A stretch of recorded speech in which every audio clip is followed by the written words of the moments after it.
Never follow the red lantern after midnight. It doesn't lead you home. That's what the elders told every young man in Hajang.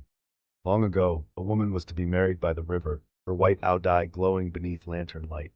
But her groom never came. They said she waited until dawn, stepping into the water with her lantern still lit. The river kept both. Years later, Nam, a fisherman's son, laughed at the superstition.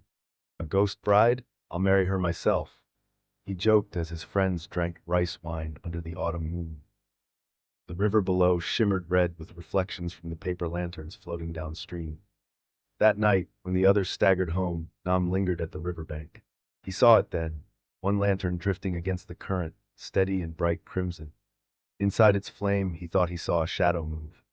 "Hello," he called. The lantern stopped. Then, from the fog, came the faint sound of silk brushing reeds. A woman emerged, slender, barefoot, her white dress soaked and clinging to her skin. Water trickled down her hair as she smiled. "You waited," she whispered. Her voice was soft as ripples. "Come light the way." Nam entranced, stepped closer. Her eyes gleamed red in the lantern's glow. When she reached for him, her hand was freezing, slick with mud and river weed.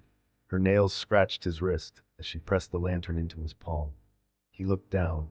Inside the lantern wasn't fire, it was water, swirling dark and thick. A pale face floated within, lips moving soundlessly. His reflection? No. The face smiled wider than his could. Nam screamed and dropped the lantern. It didn't fall. It sank, as though the earth had turned liquid. Her hand shot out, gripping his collar, dragging him toward the river. "You promised," she hissed, her mouth splitting from ear to ear. The next morning, fishermen found his boots by the riverbank, a red lantern still burning beside them. No body, only wet footprints leading back into the water. From that night on, the villagers saw her lantern drifting upstream again, searching. Those who followed its glow vanished, replaced by new faces reflected in the flame. And sometimes on still nights, a man's voice echoes over the current, calling softly, "Wait for me, my bride." Then the lantern burns brighter, until the water swallows the sound.